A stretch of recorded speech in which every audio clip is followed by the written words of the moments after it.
एक तरफ अमेरिका रूस और यूक्रेन के बीच जारी जंग को रोकने की कोशिश में जुटा है। कोशिश है कि यूक्रेन में शांति आ जाए, लेकिन इस बीच रूस ने एक बहुत बड़ा हमला किया यूक्रेन पर और यूक्रेन के सबसे बड़े नौसैनिक जहाज को डुबो दिया है।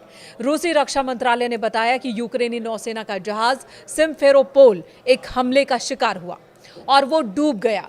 इसका एक वीडियो भी सोशल मीडिया पर वायरल हो रहा है, जो कि जारी किया गया है। यूक्रेन की नेवी की ओर से भी इसकी पुष्टि कर दी गई है। दावों के मुताबिक यूक्रेन का एक जहाज, जो एक दशक से अधिक समय में कमीशन किया गया सबसे बड़ा जहाज था, जो कि रूस के अटैक में अब पानी में डूब चुका है। रक्षा मंत्रालय के बयान में कहा गया कि रेडियो, इलेक्ट्रॉनिक, रडार और ऑप्टिकल जासूसी के लिए डिजाइन किया गया ये मध्यम आकार का जहाज डैन्यूब नदी के डेल्टा में डूब गया है।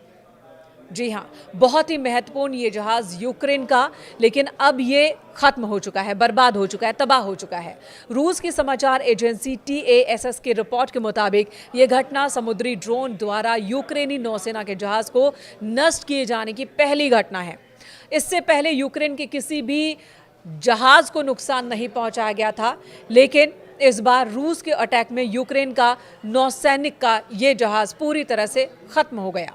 यूक्रेनी अधिकारियों ने भी पुष्टि की है, जहाज पर हमला हुआ था जिसमें एक चालक दल के सदस्य की मौत हो गई और कई लोग लापता हैं, कई लोग जख्मी हैं। यूक्रेनी नौसेना ने कहा कि बचाव अभियान जारी है और चालक दल के अधिकांश सदस्य बच गए हैं, कुछ लापता हैं जिनकी तलाश चल रही है।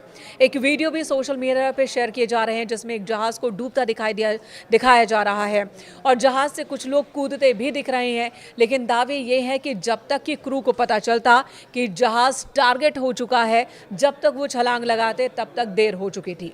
रिपोर्ट्स की माने तो इस जहाज को 2019 में लॉन्च किया गया था। 2021 में इसे यूक्रेनी सेना में शामिल किया गया था और इसे यूक्रेन के नौसैनिक बेड़े में बहुत ही अहम माना जा रहा था। बताया गया कि 2014 में शत्रुता शुरू होने के बाद यह यूक्रेन द्वारा लॉन्च किया गया सबसे बड़ा जहाज था, जो अब जलमग्न हो चुका है, यानी कि यूक्रेन को एक बहुत बड़ा नुकसान हुआ है। इससे पहले भी रूस ने यूक्रेन में हमला किया और ताज़ा हमले में 8 लोगों की मौत की खबर आई। यूक्रेन के कीव शहर में रूस की ओर से मिसाइल हमला किया गया, जिसमें कई लोगों की मौत की खबर आई और शहर को बड़ा नुकसान पहुंचा है।